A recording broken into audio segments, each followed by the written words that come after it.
Hello everyone, welcome back to my channel. चलिए शुरू करते हैं आज का पार्ट। लास्ट पार्ट में हमने देखा था कि लंजा जंगल में फाइटिंग करते हुए इंजर्ड हो चुका था एंड ट्विंग ने उसका रेस्क्यू किया था।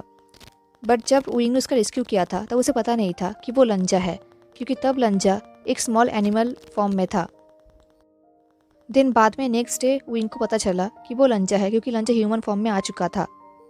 अब लंजा एंड विंग एक साथ होटल से निकल गए। लंजा ने विंग का आउटर रोब पहना था, क्योंकि बेसिकली लंजा नेकेड था, उसके पास कोई भी कपड़े नहीं थे। लंजा एंड विंग एक साथ मार्केट से जा रहे थे जंगल की तरफ। तभी आसपास के लोग उन दोनों को ही देख रहे थे। सब लोग लंजा को पहचान गए कि लंजा गुसु क्लैन से है, क्योंकि लंजा के फॉरहेड पे रिबन था एंड सिर्फ गुसु में ही फॉरहेड रिबन होता है। एंड सब लोग लंजा को ऐसे देखकर बहुत ही वियर्ड नजरों से देख रहे थे। ये देख के लंजा समझ गया कि नेक्स्ट डे उसको लेकर रूमर्स फैल जाएगा। रास्ते में लंजा बहुत ही एम्बेरस होकर चल रहा था एंड इस तरफ वो फॉक्स बहुत ही उछलते हुए चल रहा था। उस फॉक्स ने कहा, लनगग्गा, अभी तुम्हारे ऊपर वो रिबन है, बट जब मैंने तुम्हारा रेस्क्यू किया था तब तुम्हारे ऊपर वो रिबन नहीं था। तुमने उसे कैसे छुपाया? I mean, तुम्हारे पास तो स्पिरिचुअल एनर्जी भी नहीं था, देन तुमने उसे कैसे छुपाया एंड अपने पास रखा? देन अगर तुम इसे अपने साथ रख पाए, देन तुमने अपने तलवार को क्यों नहीं रखा? क्या तुम सिर्फ अपने साथ स्मॉल चीज़ों को ही रख सकते हो, या फिर तुम लोगों का अपने रिबन्स के ऊपर कोई स्ट्रिक्ट रूल्स है? क्या तुम मुझे ये सिखा सकते हो? I mean, मेरे पास कोई रिबन तो नहीं है, बट मैं अपने साथ कुछ और छुपा सकता हूँ, लाइक तलिस्मान या फिर कुछ और। ये सुन के लंजा ने उस फॉक्स की तरफ देखा। लंजा सोच रहा था उसका रिबन डिसअपीयर नहीं हो गया था, उसका रिबन उसके साथ ही था। उसका रिबन उसका एनिमल फॉर्म के पार्ट बन के उसके साथ था। उनका फॉरहेड रिबन उनके लिए एक मैनिफेस्टेशन है। उनका फॉरहेड रिबन उनके लिए पर्ल्स कैरी करता है, बट लंजा ये सब चीज़ें किसी को बोल नहीं सकता। इसके ऊपर स्ट्रिक्ट रूल्स भी है। जिनके पास भी ड्रैगन्स का पर्ल्स रहता है, उनको ड्रैगन्स कुछ भी नहीं कर सकते। वो लोग हमेशा ड्रैगन्स के मर्सी में रहते हैं एंड बेसिकली ये पर्ल्स सिर्फ ड्रैगन्स के फैमिली मेम्बर को ही परमिटेड है। सिर्फ वो लोग ही इन्हें टच कर सकते हैं और कोई नहीं। बट लंजा ये सब चीज़ें इस फॉक्स को नहीं बोल सकता, जो कि एक टोटली स्ट्रेंजर है। अगर लंजा चाहता तो वो ये इस क्वेश्चन को इग्नोर भी कर सकता था, बट वो ऐसा नहीं कर सकता, क्योंकि इस फॉक्स ने उसका जान बचाया है, उसको हेल्प किया है, तो उसको जवाब देना लंजा का रिस्पॉन्सिबिलिटी है। एंड बेसिकली जो कोई भी ड्रैगन्स की मदद करते हैं, ड्रैगन्स उन्हें अपना पर्ल देते हैं, क्योंकि वो लोग ही उनका पर्ल डिजर्व करते हैं। एंड ड्रैगन्स उनको अपना पर्ल एज अ डेप्ट देते हैं।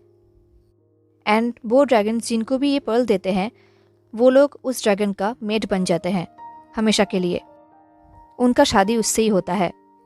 तो लंजा उस फॉक्स को अपना पर्ल तो नहीं दे सकता, तो उसने जवाब दिया। उसने कहा, ये लान सेठ का सीक्रेट है, मैं तुम्हें नहीं बता सकता।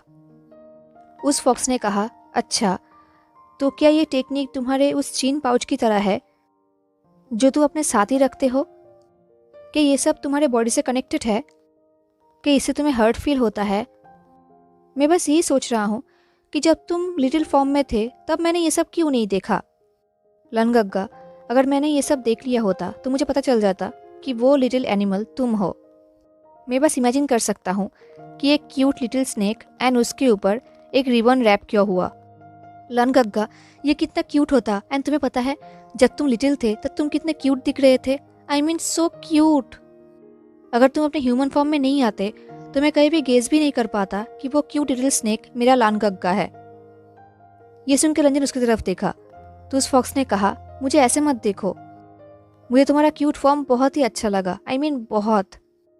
एंड मुझे तुम ऐसे ही पसंद हो, मुझे तुम्हारा हर एक फॉर्म पसंद है। बट फिर भी लनगग्गा, चाहे तुम कुछ भी बन जाओ, बट कहीं भी डॉग मत बनना, ओके? उस फॉक्स ने ये सब बातें इतनी जल्दी बोली कि लंजा को समझने में टाइम लगा। तभी उन लोगों के सामने एक रिवर आया। उस रिवर को देखकर उस फॉक्स ने एक क्राई वाला साउंड किया, जैसे कि वो बहुत टाइम से रिवर को मिस कर रहा होगा। ये देख के लंजा सोच रहा होगा कि शायद ये फॉक्स बहुत ही अच्छा स्विम करता होगा, इसलिए शायद वो स्विमिंग को मिस कर रहा होगा। जब लंजा ऐसा सोच रहा था, वो फॉक्स उस रिवर में कूद गया। एक्चुअली उस रिवर के अंदर लंजा का तलवार, उसका चीन पाउच एंड उसके कपड़े थे, क्योंकि जब लंजा ड्रैगन बना था तब वो रिवर के पास ही बैठा हुआ था, तो उसका सारा सामान रिवर के अंदर गिर गया था।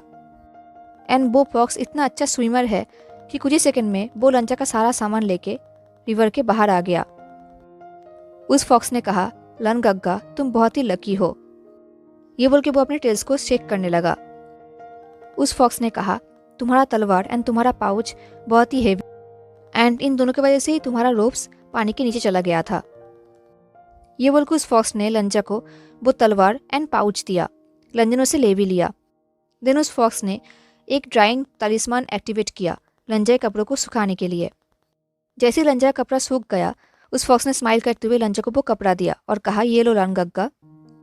तभी लंजा ने देखा कि वो फॉक्स कांप रहा है एंड वो बिल्कुल वेट है, उसके बॉडी से पानी झड़ रहा है एंड उसका बॉडी बिल्कुल साफ दिख रहा है। I mean, पानी की वजह से उसके रोप्स उसके बॉडी में चिपक गए थे। ये देख के लंजा ने कहा, शेमलेस। ये बोलते हुए लंजा के ईयर्स रेड हो गए। ये देख के उस फॉक्स ने कहा, लनगग्गा इस बार मैंने क्या किया? मैं तुम्हारे हेल्प करने की कोशिश कर रहा हूँ एंड तुम ग्रेटिट्यूड दिखाने के बजाय मुझे सेमलेस कह रहे हो। आई थिंक मैं गुस्से खुद वापस जाऊँगा एंड तुम्हारे बारे में कंप्लेन करूँगा। एंड इससे पहले वो फॉक्स और कुछ कह पाता, लंजा ने भी उसके ऊपर एक तलिस्मान एक्टिवेट किया, वो भी उसके चेस्ट के ऊपर। एंड इसकी वजह से लंजा को उसके चेस्ट को टच करना पड़ा एंड उस फॉक्स के सारे गीले कपड़े सूख गए कुछ ही सेकंड के अंदर। बट जैसे ही लंजा ने उसके चेस्ट को टच किया, वो फॉक्स फ्रीज हो गया, सेम एस लंजा। वो दोनों एक दूसरे को ही देखने लगे। कुछ टाइम बाद लंजा को रियलाइज हुआ कि उसका हाथ उसके चेस्ट के ऊपर है, तो उसने अपने हाथ को हटा लिया। देन उसने कहा, थैंक यू। अगर किसी भी तरीके से गुसुलान। ये बोलते हुए लंजा रुक गया। उसे समझ में नहीं आ रहा था कि वो क्या कहेगा। उसे बार बार यही याद आ रहा था कि कुछ सेकंड पहले उसका हाथ उस फॉक्स के चेस्ट में था, बट उसने अपने को कंट्रोल किया और कहा, लंजा ने कहा, अगर इन फ्यूचर कहीं भी तुम्हें हेल्प की ज़रूरत पड़े तो मैं तुम्हें ज़रूर हेल्प करूँगा एंड ज़रूर रिपे करूँगा। लंजा सोच रहा था, ये बोलने के बाद ज़रूर ये फॉक्स कुछ सेमलेस मांगेगा एंड लंजा को वो देना पड़ेगा। लंजा सोच रहा था, यूजुअली ड्रैगन्स अपने पर्ल्स देते हैं एज अ डेप्ट एंड बाद में वो इंसान उसका मेट बन जाता है। बट अगर लंजा ने आज ये किया तो उसका अंकल बेहोश हो जाएगा, तो इसलिए लंजा ने ऐसा नहीं किया। उस फॉक्स ने कुछ टाइम के लिए लंजा को देखा। देन उसने कहा, अरे लनगग्गा ऐसी कोई बात नहीं है, सीरियसली मुझे तुमसे कुछ भी नहीं चाहिए। देन उस फॉक्स ने नर्वसली कहा, जस्ट तुम मुझे ये कहो कि हम दोनों दोस्त हैं एंड देन सब कुछ ठीक हो जाएगा। हम दोस्त हैं, है ना? एंड दोस्त लोग एक दूसरे को बचाते हैं एंड दोस्त इक्वल होते हैं एंड दोस्त एक दूसरे को सर्व नहीं करते। तो मुझे वो करना बंद करो, चलो एक साथ ब्रेकफास्ट करते हैं एंड घर जाते हैं, ओके? लंजा ने नोट किया और कहा, दोस्त। फाइनली लंजा को रिलीफ फील हुआ कि सब कुछ अच्छे से मिट गया एंड उसे पर्ल भी नहीं देना पड़ा। टाइम ऐसे ही बीतता जा रहा था। एक दिन लंजा काई फैमिली में आया था इन्वेस्टिगेशन करने के लिए, जो गुस्से से थोड़ा दूर था। जब वो इन्वेस्टिगेशन करके उस घर के बाहर गया, तब उसे एक फैमिलियर म्यूजिक सुनाई दिया एंड लंजा इस म्यूजिक को पहचानता है। ये म्यूजिक उस फॉक्स का है। जब लंजा फर्स्ट टाइम उससे मिला था तब उसने ये म्यूजिक सुना था, तो लंजा उस म्यूजिक का पीछे करने लगा। उसे बहुत ही डर लग रहा था। उसे लग रहा था शायद कुछ हुआ होगा, वरना वो फॉक्स ऐसा म्यूजिक क्यों प्ले करता, वो भी इतनी रात को। लंजा वॉरिड हो गया एंड फाइनली लंजा उस फॉक्स के सामने पहुंच गया, जो कि जंगल में था। लंजा को देखकर उस फॉक्स ने कहा, हे लनगग्गा, मैं वॉरिड हो गया था, मुझे लगा था कि मैं तुमसे मिल नहीं पाऊंगा। लंजा दौड़ के उसके सामने आया। लंजा ने देखा कि वो फॉक्स बिल्कुल अनइंज्योर्ड है, वो बिल्कुल ठीक है, उसे कुछ भी नहीं हुआ है और उसके आसपास भी कोई भी नहीं है, सिर्फ ये 9 टेल्ड फॉक्स है। बट आज इस फॉक्स का रोब्स थोड़ा सा डिफरेंट है। ये थोड़ा लाइट है, लूज है एंड इसका फैब्रिक भी डिफरेंट है। लंजा सोच रहा था इस फॉक्स ने किस लिए ऐसे ड्रेस्ड किया होगा। लंजा ने पूछा, क्या तुम्हें हेल्प चाहिए? क्योंकि लंजा बहुत ही कंफ्यूज था, क्योंकि ये फॉक्स यहाँ पर ऐसे मिडनाइट को ऐसे मेलोडी क्यों प्ले कर रहा है।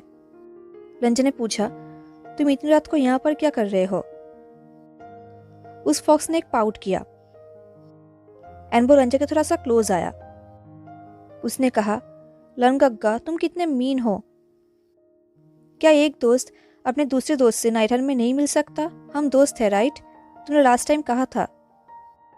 ये सुनकर लंजा ने कुछ टाइम के लिए उसकी तरफ देखा। फिर लंजा ने कहा, क्या एक दोस्त दूसरे दोस्त को हेल्प के लिए नहीं पूछ सकता या फिर ज़रूरत के लिए नहीं पूछ सकता? ये सुनकर उस फॉक्स ने कहा, मैं एक स्ट्रॉन्ग कल्टिवेटर हूँ, मैं अपना ख्याल रख सकता हूँ। मैं तो यहाँ पर यह देखने आया था कि तुम ठीक हो या नहीं। अगर तुम फिर से हर्ट हो जाते तो मुझे तुम्हें लेकर फिर से भागना पड़ता एंड तुम्हारा ट्रीटमेंट करना पड़ता। तो यही चेक करने के लिए मैं यहाँ पर आया था। तो बोले, अगर ऐसा होता तो क्या होता?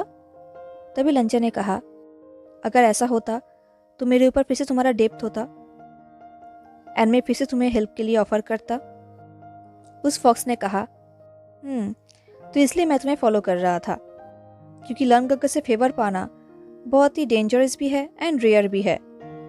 Last time as a favour मैं तुमसे फ्रेंडशिप मांगा था, पता नहीं मुझे फिर से कब ऐसा चांस मिलेगा। ओके, क्यों ना इस बार तुम मुझे अपना नाम बताओ लर्नगग्गा।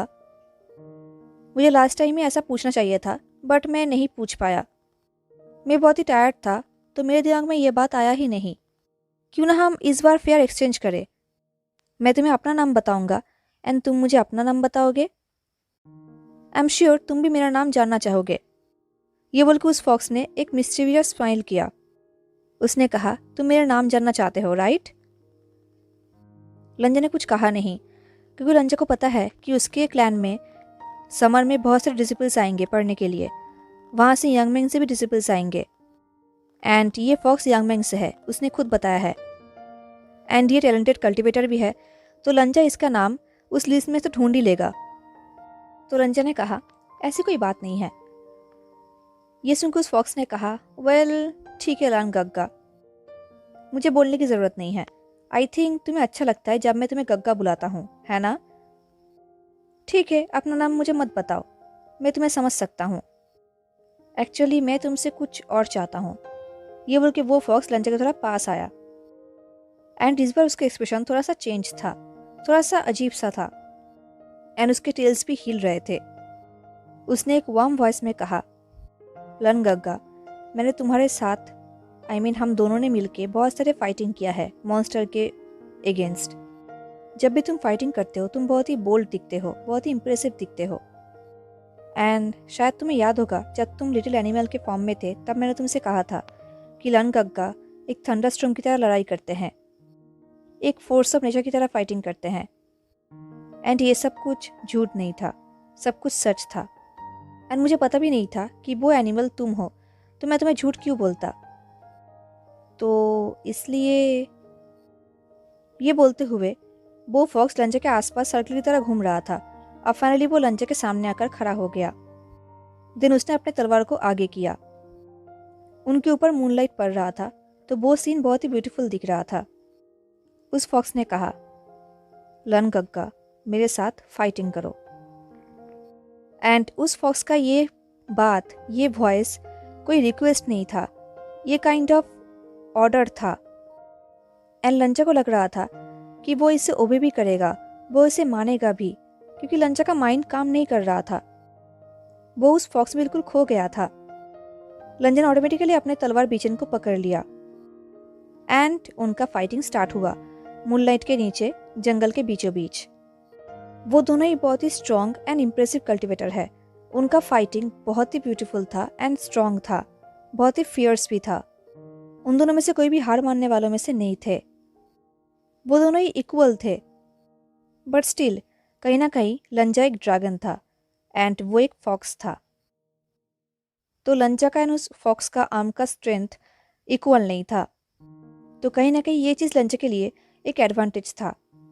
बट फिर भी वो फॉक्स बहुत ही स्ट्रांग था। बट चाहे कुछ भी हो जाए, किसी न किसी को तो जीतना ही पड़ेगा। बट उनके लिए जीतना नामुमकिन था। न लंचा कोई मिस्टेक कर रहा था और ना ही वो फॉक्स। कुछ टाइम तक उनका फाइटिंग चलता रहा। देन उस फॉक्स ने जस्ट कुछ सेकंड के लिए थोड़ा सा मिस्टेक किया, just for some second, and तभी लंचा ने अपने आप को उस फॉक्स के ऊपर थ्रो कर दिया एंड वो दोनों एक साथ नीचे गिरने लगे, एक ढाल से होते हुए। एंड जैसे ही वो दोनों एक साथ फ्लोर पे गिरे, वो फॉक्स लंचा के नीचे आ गया एंड लंचा उस फॉक्स के ऊपर। एंड जैसे ऐसा हुआ, लंचा ने उसके दोनों हाथों को टाइटली पकड़ लिया। अब वो फॉक्स लंचा के नीचे था, लंचा उस फॉक्स के ऊपर एंड लंजन उस फॉक्स के हाथों को फ्लोर पे पिन कर दिया था। ये सीन उन दोनों के लिए बहुत ही हॉट एंड रोमांटिक था। लंजन उस फॉक्स के हाथों को पिन तो कर दिया था, बट उस फॉक्स ने भी अपने आप को बचाने के लिए कोई भी रेसिस्ट नहीं किया, बल्कि वो लंजा को ही देख रहा था। उसके चीक्स बिल्कुल रेड हो गए थे एंड उसके आईज भी ब्राइट हो गए थे। उस फॉक्स ने एक शेकी ब्रेथ लेके कहा, लन गग्गा, तुमने एक डर्टी ट्रिक किया है मेरे साथ। ये बोलते हुए उसने अपने फिंगर्स को लंजा के हाथों में रैप कर लिया एंड लंजा ने उसके हाथों के ग्रिप को और भी टाइटली पकड़ लिया। इससे उस फॉक्स को हाथों में पेन हुआ। उसने कहा, लन गग्गा, मुझे पेन हो रहा है। तूने मुझे ट्रिक किया है। मुझे लगा था कि लांस बहुत ही ऑनर के साथ फाइटिंग करते हैं। जब भी मैं ट्रिक करता था तुम मुझे डांटते थे एंड अब तुमने ये खुद किया है। लंजा ने कुछ भी नहीं कहा। लंजा बस उसे ही देख रहा था। लंजा को पता है कि वो जीत चुका है, बट फिर भी उसका हार्ट बीट स्लो नहीं हो रहा था। उन दोनों का फेस बहुत ही पास था। उन दोनों का बॉडी एक दूसरे के ऊपर था। उन दोनों के फेस के बीच में बस कुछ इंचेस के गैप थे। लंजा ने डीप वॉइस में कहा, हार मान लो। उस फॉक्स ने कुछ टाइम के लिए लंजा को देखा, देन उसने कहा, मैंने हार मान लिया। ठीक है, मैंने हार मान लिया। लन गग्गा, अब तुम मेरे साथ कुछ भी कर सकते हो। इस बार उस फॉक्स का वॉइस बहुत ही सॉफ्ट था। उन दोनों का फेस इतना क्लोज था कि जब भी वो फॉक्स बात कर रहा था या फिर लंजा बात कर रहा था, वो दोनों एक दूसरे के लिप के मूवमेंट फील कर पा रहे थे। उस फॉक्स ने विस्पर करते हुए कहा, लन गग्गा, तुम मुझसे क्या प्राइस चाहते हो? तुम मुझसे कुछ भी ले सकते हो, मैं तुम्हें नहीं रोक सकता। ये बोलते टाइम उस फॉक्स का आइज बिल्कुल डार्क था एंड लंजा का भी आइज डार्क था। लंजा का आइज उस फॉक्स के आइज से होते हुए उसके लिप्स की तरफ गया। लंजा को बहुत ही ड्राई फील हो रहा था। उसे अंदर अंदर बहुत ही हॉट फील हो रहा था। उसने अपने आंखें बंद किया एंड एक डीप ब्रीथ लिया एंड वो अपने रूल्स को याद करने लगा। फाइनली उसने अपने आप को शांत किया एंड उसने उस फॉक्स के हाथों को जाने दिया। वो उठकर खड़ा हुआ एंड उसने उस फॉक्स को भी उठने में हेल्प किया एंड उस फॉक्स ने प्रोटेस्ट भी नहीं किया। लंजा को समझ में नहीं आ रहा था कि वो क्या कहेगा। उसने कहा, तुमने मुझसे कुछ भी नहीं मांगा था, तो मैं भी तुमसे कुछ भी नहीं चाहता। ये सुनकर उस फॉक्स ने स्माइल किया, बट ये स्माइल थोड़ा सा डिफरेंट था। उस फॉक्स ने कहा, लन गग्गा, तुम बहुत ही वर्चुअस हो। एनीवेज, ये बोलकर उसने वो किया और कहा, thank you for the match. लन गग्गा, तुम बहुत ही ब्यूटीफुली फाइट करते हो, ऑफ कोर्स।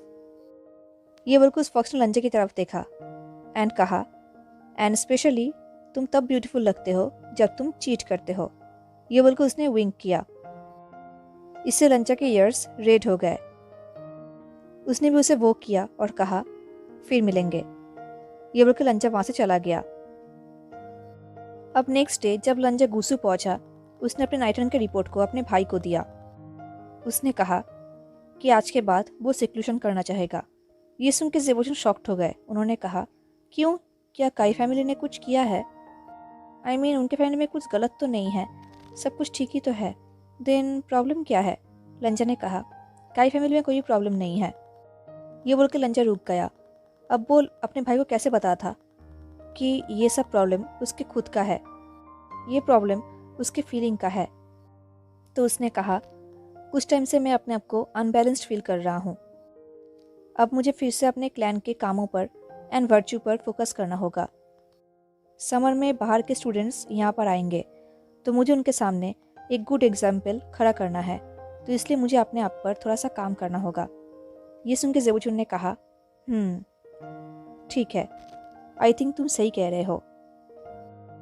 ठीक है, कोई बात नहीं, अंकल भी बिजी है एंड तुम भी सेक्लूशन पे जाने वाले हो। मेरे लिए थोड़ा सा टफ होगा सब काम, बट कोई बात नहीं, मैं संभाल लूँगा। ये सुन के लंचा को बुरा लग रहा था, क्योंकि अभी उसे अपने भाई के साथ देना चाहिए, बट यहाँ पर वो सेक्लूशन कर रहा है। बट लंचा के पास और कोई रास्ता भी तो नहीं था, उसे ये करना ही होता। तो उसने कहा, अगर कोई पेपर वर्क हो जो मैं अपने सेक्लूशन पे कर सकता हूँ तो मैं ज़रूर करूँगा। ज़ेबुचुन ने कहा, नहीं, बिल्कुल भी नहीं, तुम ध्यान से अपना सेक्लूशन करो, मैं सारा काम संभाल लूँगा। ये सुन के लंजा ने नोट किया एंड वो अपने रूम पे चला गया। जिंगशी गुसू में फ्यूचर समर के क्लासेस के लिए काम तो चल रहा था, उसके साथ साथ मैरिज के बाद भी चल रहा था। मैरिज मतलब जेबोचुन एंड लंजा का मैरिज। वो दोनों ही गुसु के ट्विन जेट्स हैं, तो उनका शादी तो होना ही है। बहुत सारे प्रपोजल्स भी आए थे, तो इसी बारे में बात भी हो रहा था। एंड शादी करना जेबोचुन एंड लंजा का रिस्पॉन्सिबिलिटी भी है, तो अपने क्लैन के लिए उन्हें ऐसा करना भी होगा। ये सब सोचते हुए लंजा अपनी तलवारबाजी प्रैक्टिस कर रहा था, पर उसे बहुत ही अंदर इरिटेट फील हो रहा था, गुस्सा आ रहा था। उसे बार बार उस फॉक्स की याद आ रहा था। उसे याद आ रहा था कि कुछ ही दिन पहले वो दोनों जंगल में फाइटिंग कर रहे थे, जहाँ पर लंजा ने लिटरली उसे जमीन पे पिन कर दिया था, विक्ट्री की वजह से, डोमिनेंस की वजह से, जहाँ पर लंजा ऑलरेडी अपना कंट्रोल खो रहा था, बट समहाउ उसने मैनेज कर लिया। लंजा ऐसा कैसे कर सकता है? ये कितना सेमलेस बिहेवियर है, शेमफुल है। ये सब सोचते हुए लंजा को लगा कि शायद अब वो शादी के लिए रेडी नहीं है। देन फाइनली लंजा सेक्लूशन पे चला गया। सेक्लूशन में उसने बहुत सारा मेडिटेशन किया, बुक्स पढ़ा, अपने आप को ध्यान दिया, पर स्टिल वो उस फॉक्स को भूल नहीं पाया। बट हाँ, उसने अपने आप को थोड़ा सा मैनेज कर ही लिया था। उसने अपने आप को थोड़ा सा संभाल भी लिया था। फाइनली कुछ हफ्ते बाद जेबोचुन लंजा के पास आए उसके सेक्लूशन को ब्रेक करने के लिए, क्योंकि फाइनली अब समर आ चुका था एंड बहुत जल्दी स्टूडेंट्स भी आने वाले थे गुसु में। जेबोचुन लंजा के पास आए। जेबोचुन ने कहा, कल सुबह ही कुछ डिसेबल्स यहाँ पर आ जाएंगे। हमने सुना है कि लान लिंग एंड यंग मिंग ऑलरेडी निकल चुके हैं एंड वो लोग पास की शाई टाउन पे है आज रात के लिए, एंड कल सुबह वो लोग यहाँ पर पहुँच जाएंगे एंड हमें उनको ग्रीट करना होगा। लंजा ने कहा, क्या मुझे भी वहाँ पर रहना होगा? जेबोचुन ने कहा, शुफू चाहते हैं कि तुम उनके क्लास के दौरान क्लास पे ही रहो। हमें पता है कि तुम्हें सारे रूल्स एंड सब कुछ पता है, बट स्टिल अंकल चाहते हैं कि तुम वहाँ पर रहो as a proper example. I think वो तुम्हें एज अ डिसिप्लिनरी ऑफिसर बनाएंगे, तो सारे स्टूडेंट्स तुम्हारे रिस्पॉन्सिबिलिटी होगा एंड तुम्हारे ऊपर थोड़ा प्रेशर भी होगा। वांग जी, अगर तुम्हें कहीं भी हेल्प की ज़रूरत पड़े तो मुझे ज़रूर बताना, हेजिटेट फील मत करना। लंजा ने वो किया। उसने कहा, मैं अपना रिस्पॉन्सिबिलिटी 100% परफॉर्म करूँगा एंड मैं अपने क्लैन को प्राउड फील कराऊंगा। जेबोचुन ने नोट किया। जेबोचुन ने कहा, एंड कल से तुम्हें पेट्रोलिंग भी करना होगा, तो आज तुम अच्छे से सो जाओ, ठीक है? लंजा ने नोट किया। जेबोचुन ने कहा, वांग जी, मुझे पता है इन क्लास के दौरान तुम्हारे ऊपर बहुत सारी डिफ़िकल्टीज आएंगे, एंड अगर तुम्हें कहीं प्रेशराइज्ड फील हुआ तुम मुझसे बात कर सकते हो। मैं हमेशा तुम्हारे साथ हूँ, भूलना मत, मैं तुम्हारा भाई भी हूँ। लंजा ने कहा, भाई चिंता मत करिए, मैं सब कुछ संभाल लूँगा। जेबोचुन ने नोट किया। अब नेक्स्ट डे लंजा पूरा दिन अपने अंकल के साथ ही था, क्योंकि कुछ ही दिन बाद क्लासेस स्टार्ट होने वाले हैं, तो वह अंकल के साथ पेपर्स प्रिपरेशन कर रहा था। एंड उसे पता है कि गुसु में लान लिंग एंड यांग मिंग के डिसेबल्स ऑलरेडी आ गए हैं, इसका मतलब वो फॉक्स भी आ चुका होगा। तो लंजा ने अपने आप को काम में बिजी रखा, क्योंकि वो उस फॉक्स को फेस नहीं करना चाहता। उसने बहुत ही कोशिश करके अपने आप को संभाला है, तो वो फिर से उस फॉक्स के सामने नहीं जाना चाहता और कोई भी ट्रैवल क्रिएट नहीं करना चाहता, तो उसने अपने आप को पूरा बिजी रखा। वो किसी भी नहीं मिला। फाइनली अब रात हो गया एंड अब उसे पेट्रोलिंग करना होगा, तो वो वही कर रहा था। तभी उसे दूर से एक फैमिलियर स्मेल आया एंड ऑफ कोर्स ये स्मेल उस फॉक्स का था। लंजा उस स्मेल का पीछा करने लगा। उसे पता है कि उसे ऐसा नहीं करना चाहिए, पर वो एक बार उस फॉक्स को देखना चाहता था, क्योंकि बहुत दिन हो गए वो उससे नहीं मिला, उसने उसे नहीं देखा। वो एक बार उसे देखना चाहता था, उससे मिलना चाहता था, उसका वॉइस सुनना चाहता था। तो उस स्मेल का पीछा करते हुए लंजा रूफ टॉप में पहुंच गया एंड तब उसने देखा कि वो फॉक्स रूफ टॉप के ऊपर से अंदर आ रहा है। उसके हाथ में तलवार है एंड 2 जार भी है, एंड उस फॉक्स ने गुसु के ब्लू कपड़े पहना है एज अ डिसिपल, एंड वो बहुत ब्यूटीफुल दिख रहा था, स्पेशली गुसु के कपड़े में। एंड तभी उस फॉक्स ने लंजा को देखा। उस फॉक्स ने कहा, लनगग्गा, लनगग्गा, मैंने तुम्हें पूरा दिन ढूंढा, बट तुम कहीं पर भी नहीं मिले। आज का मून कितना ब्यूटीफुल है ना? मैं एम्पर स्माइल लेकर आया हूँ, क्या तुम शेयर करना चाहोगे? मैंने सुना है कि ये वर्ल्ड का सबसे स्वीट वाइन है, तो मुझे तो ट्राई करना ही था। चलो मेरे पास आओ, बैठ जाओ लनगग्गा, हम एक साथ ट्राई करते हैं। तुम 3 हफ्तों से मुझे छोड़कर गायब हो गए। लंजा को पता है कि उसे ऐसा नहीं फील करना चाहिए, बट स्टिल उस फॉक्स के वॉइस से उसे बहुत ही वार्म फील हो रहा था। उसने इस वॉइस को कितना मिस किया था।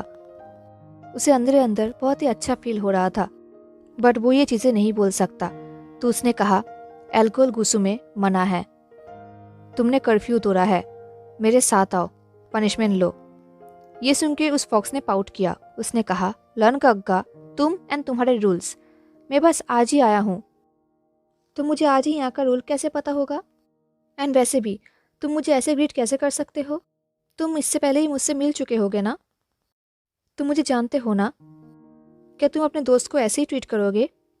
ये सुन के लंजा सोच रहा था कि वो फॉक्स नहीं जानता कि वो फॉक्स लंजा के लिए कितना अच्छा दोस्त है, कितना क्लोज फ्रेंड है। पर स्टिल लंजा ने कहा, मैं डिसिप्लिनरियन हूँ, मैं किसी भी दोस्त के लिए डिसिप्लिन कम नहीं कर सकता। ये बहुत ही पूर एग्जाम्पल होगा जो मैं नहीं कर सकता। ये सुनकर उस फॉक्स ने शाई किया ड्रामेटिकली। उसने कहा, ओके, गुस्सों में अल्कोहल मना है, राइट? ये सुनकर रंजन उसकी तरफ देखा तो वो फॉक्स रूप टेप के एकदम ऊपर चला गया। उसने कहा, देन मैं यहाँ पर तो पी सकता हूँ, ये तो गुस्सों के बाहर है। इससे पहले लंचा कुछ कर पाता, वो फॉक्स वाइन पीने लगा।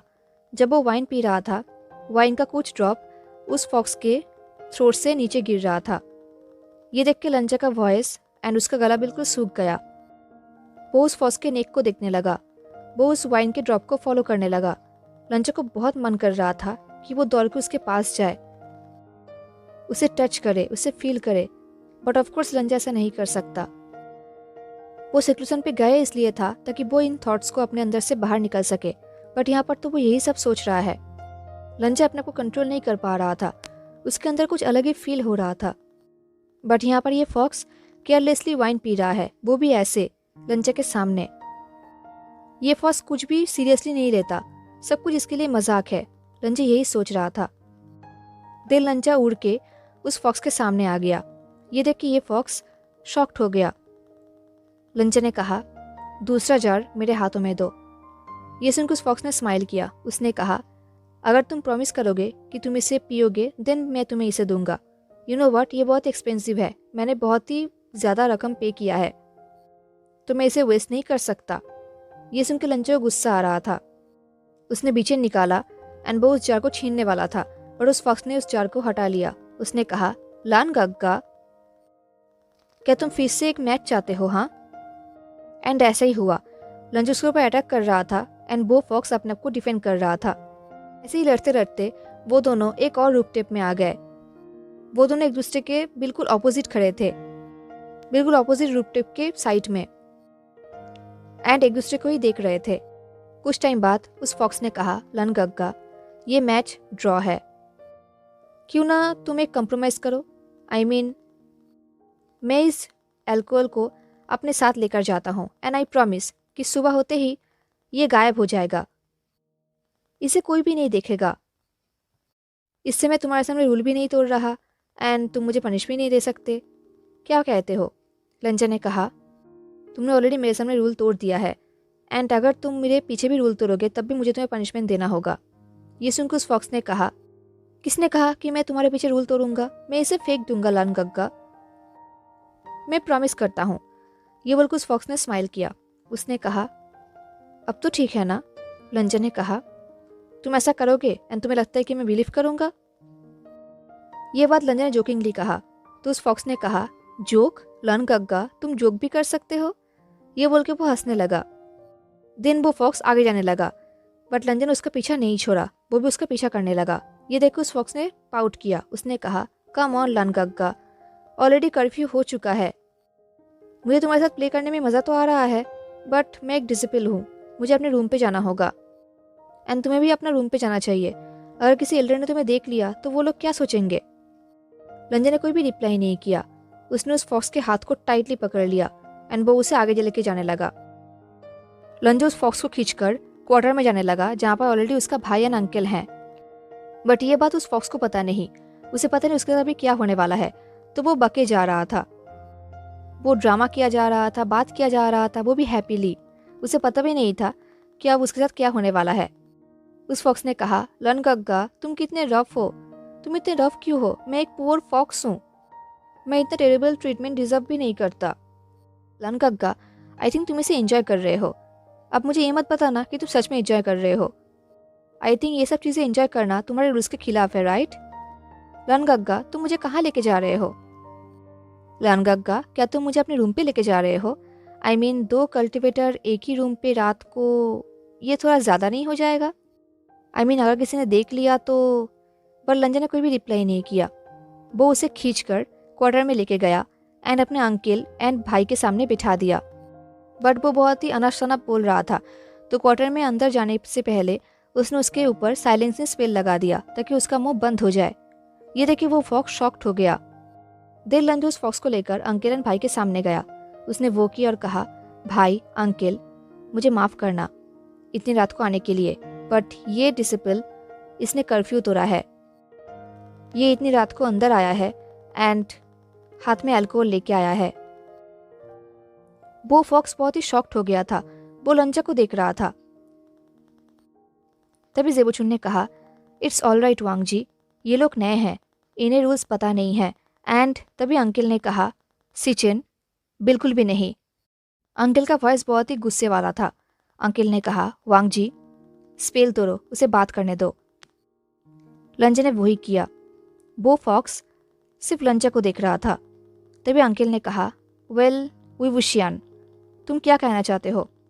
ये सुनकर लंजा बिल्कुल शॉक्ड हो गया, क्योंकि ये नाम बहुत ही फैमिलियर है।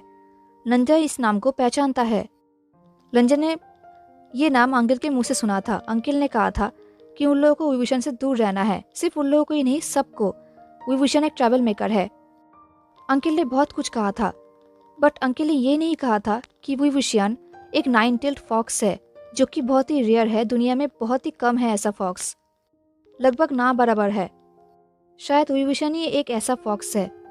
अंकल ने ये नहीं कहा था कि वो फॉक्स इतना पावरफुल कल्टिवेटर होगा जो लंजा का इक्वल होगा। लंजा को ये सब कुछ भी पता नहीं था। लंजा को ये सब क्यों पता नहीं था? किसी ने उसे क्यों नहीं बताया था कि विभूषण एक फॉक्स है? एक ऐसा फॉक्स जिसकी वजह से लंजा का रात का नींद उड़ गया है। एक ऐसा फॉक्स जो अब लंजा का ड्रीम बन चुका है। लंजा से सोचते हुए विभूषण को ही देख रहा था एंड विभूषण लंजा को। वो दोनों दूसरे में खो गए थे। तभी अंकल ने कहा, विभूषण, तुम्हें कुछ कहना है? अंकल के चिल्लाने के बाद भी विभूषण ने अंकल की तरफ नहीं देखा। वो सिर्फ लंजा को देख रहा था। उसने कहा, लांगवांग जी, तुम लांगवांग जी हो? सेकेंड जेट of Lan, second son of Gusulan sect leader. मेरा लनगग्गा लांगवांग जी है। हेलो एवरीवन, तो कैसा लगा आपको आज का पार्ट? ज़रूर बताना। एंड क्या लगता है आपको आगे क्या होने वाला है, वो भी बताना। हाँ, ओके, तो मिलते हैं नेक्स्ट पार्ट में। तब तक के लिए tata, take care, stay safe, bye.